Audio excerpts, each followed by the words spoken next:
la réflexion sur le sujet. Moi, ce que j'ai voulu faire en écrivant ce livre, il n'était absolument pas question pour moi de faire la promotion de l'homosexualité, de dire que c'est bien et qu'il faut... Oui, c'est ce qui est bien d'ailleurs, c'est ce que j'ai apprécié effectivement, parce que vous posez les faits, vous ne vous positionnez pas, c'est à chacun effectivement d'analyser. Je ne suis pas là en train de dire, mon Dieu, il faut embrasser l'homosexualité, c'est vraiment ce qu'il y a de mieux et que la fierté dit non, c'est absolument pas ça.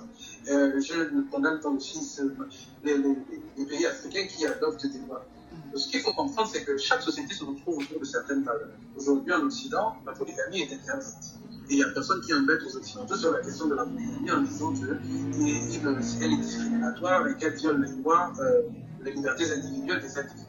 Alors, je ne vois pas pourquoi les Européens vont venir, si les Africains, les sociétés africaines ne se retrouvent pas autour de l'organisation sociale de la valeur qu'est l'homosexualité et qui décide de la pénaliser, ce qui est un autre sujet. Je ne vois pas pourquoi on pourra en discuter après. Je ne vois pas pourquoi on va tomber sur ces pays comme si vous-même vous n'avez rien à vous reprocher. Et puis, ce n'est pas un sujet prioritaire pour l'Afrique. Prioritaire, parce que franchement, il y a l'Afrique a d'autres challenges. D'autres choses, l'Afrique a d'autres choix, d'autres défis à relever qui sont beaucoup plus importants que ça.